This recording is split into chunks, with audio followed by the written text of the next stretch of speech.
अस्सलाम वालेकुम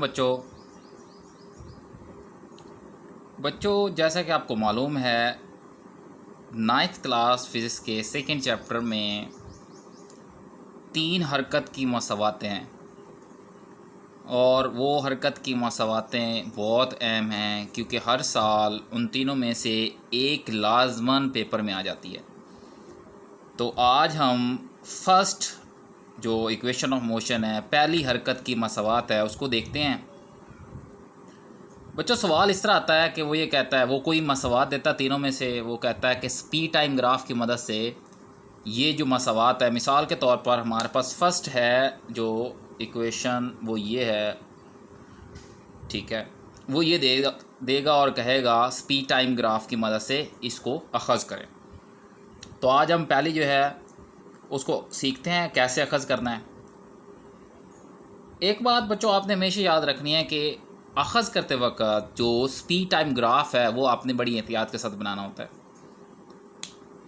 जैसे कि आपको ग्राफ नज़र भी आ रहा है, एक वेरिएबल बच्चों होता है डिपेंडेंट और एक होता है इंडिपेंडेंट वेरिएबल। जब हम ग्राफ बनाते हैं, जैसे स्पीड टाइम ग्राफ में हमारे पास इंडिपेंडेंट टाइम है जबकि स्पीड जो है वो डिपेंडेंट है टाइम के ऊपर। तो आपने हमेशा याद रखना, स्पीड टाइम ग्राफ बनाते वक्त जो डिपेंडेंट वेरिएबल होगा उसको हम अलोंग वाई एक्सिस रखेंगे, जैसे स्पीड आपको नज़र आ रही है अलोंग वाई एक्सिस, और जो टाइम है वो इंडिपेंडेंट वेरिएबल है तो स्पीड टाइम ग्राफ में उसको हम अलोंग एक्स एक्सिस रखेंगे। ये आपने बात हमेशा याद रखनी है।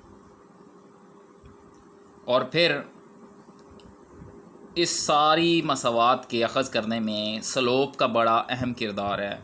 तो बच्चों स्लोप समझ लें, स्लोप क्या होती है। स्लोप बच्चों किसी भी पॉइंट के ऊपर स्लोप हम कैसे निकालते हैं, हम देखते हैं कि जिन मिकदार के दरमियान वो ग्राफ है, हम वो ग्राफ देखते हैं और फार्मूला स्लोप का बच्चों होता है राइज ओवर रन। मतलब वो क्वांटिटी, जिन दो क्वांटिटीज़ के दरमियान ग्राफ है उसमें कितना इंक्रीज़ आ रहा है with respect to second variable. यहाँ पे हमारे पास क्योंकि स्पीड और टाइम की बात हो रही है तो हम देखेंगे कि टाइम के लिहाज से स्पीड में कितना इंक्रीज़ आ रहा है।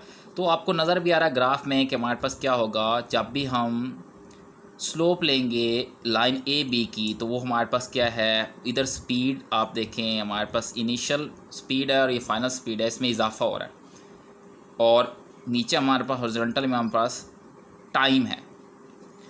बच्चों आपने याद रखना है, जब भी स्पीड और टाइम को हम डिवाइड करते होते हैं तो हमारे पास एक्सेलरेशन आता होता है। तो यही इस ग्राफ का स्लोप कहलाता है। तो अब हम इस इक्वेशन की तरफ बढ़ते हैं और इसको अखज़ करना सीखते हैं बच्चों। फ़र्स्ट ऑफ़ ऑल हम क्या करते हैं, हम कंसीडर करते हैं कि एक हमारे पास ऑब्जेक्ट है जो कि इनिशियल वेलोसिटी वी आई के साथ एक स्ट्रेट लाइन में यूनिफॉर्म एक्सेलरेशन ए के साथ मूव कर रहा है, जैसे कि आपको डायग्राम में नज़र भी आ रहा है। यहाँ से ऑब्जेक्ट ने मूव करना स्टार्ट किया। आपने बात याद रखनी है, यूनिफॉर्म एक्सेलरेशन की बात हो रही है तो यूनिफॉर्म एक्सेलरेशन का मतलब होता है कि वक़्त के बराबर वक्फ़ों में जो स्पीड में इंक्रीज़ है या वेलोसिटी में कह लें, क्योंकि यहाँ पे हम मिकदार की बात कर रहे हैं, मैग्नीट्यूड है तो वो वेलोसिटी स्पीड के इक्वल होती है। हम वेक्टर नहीं ले रहे, हम बेसिकली स्केलर ले रहे हैं स्पीड।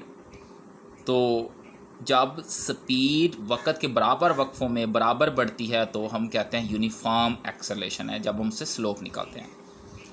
तो यही हमारे पास है, आपके सामने है। जैसे जैसे टाइम इंक्रीज़ कर रहा है हमारे से स्पीड भी राइज़ हो रही है, और स्पीड ओवर टाइम या वेलोसिटी ओवर टाइम एक्सेलरेशन कहलाता होता है, वो स्लोप से हम निकाल लेते हैं। तो बच्चों कुछ टाइम गुजरने के बाद its velocity becomes v f after time t. कोई टाइम गुजरा तो उसकी वेलोसिटी टी हो जाती है। तो the motion of body is describe by speed time graph by line A B as shown. आपके सामने ग्राफ है बच्चों, इस सारी मोशन को हम ग्राफिकली ज़ाहिर ऐसे करेंगे। ये आप ग्राफ अच्छे से समझ लें क्योंकि ये तीनों इक्वेशंस ऑफ मोशन में एक ही ग्राफ है। इसमें ऊपर वाला हिस्सा हमारे पास ट्रायंगल है, नीचे हमारे पास रेक्टेंगल है, और इन दोनों के एरियाज़ कैसे आते हैं हम इसकी तरफ आते हैं। तो बच्चों फ़र्स्ट ऑफ़ ऑल हम क्या करेंगे, ये जो लाइन ए बी है जो हमें यूनिफॉर्म एक्सेलरेशन का बताती है, वो कैसे आया है उसको देखते हैं।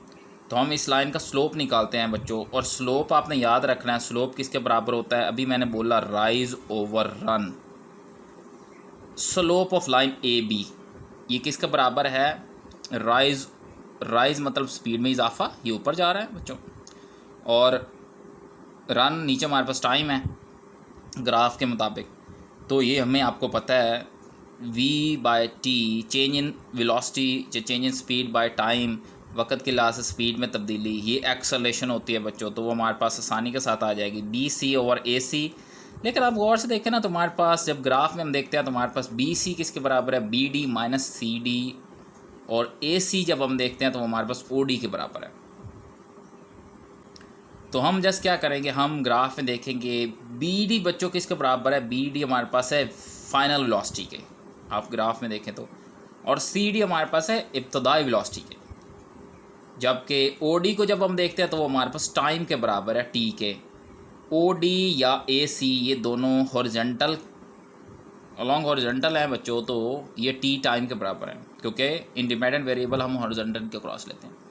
तो हमने क्या करना, हमने इक्वेशन 1 में जस्ट ये वाली वैल्यू पुट कर देनी। बी डी हमारे पास वी एफ के बराबर है, सी डी वी आई के बराबर है, और ओ डी या ए सी हमारे पास टी के बराबर है। आपने याद रखना है ए सी या ओ डी ये हमारे पास बच्चों किसके बराबर है? टी के।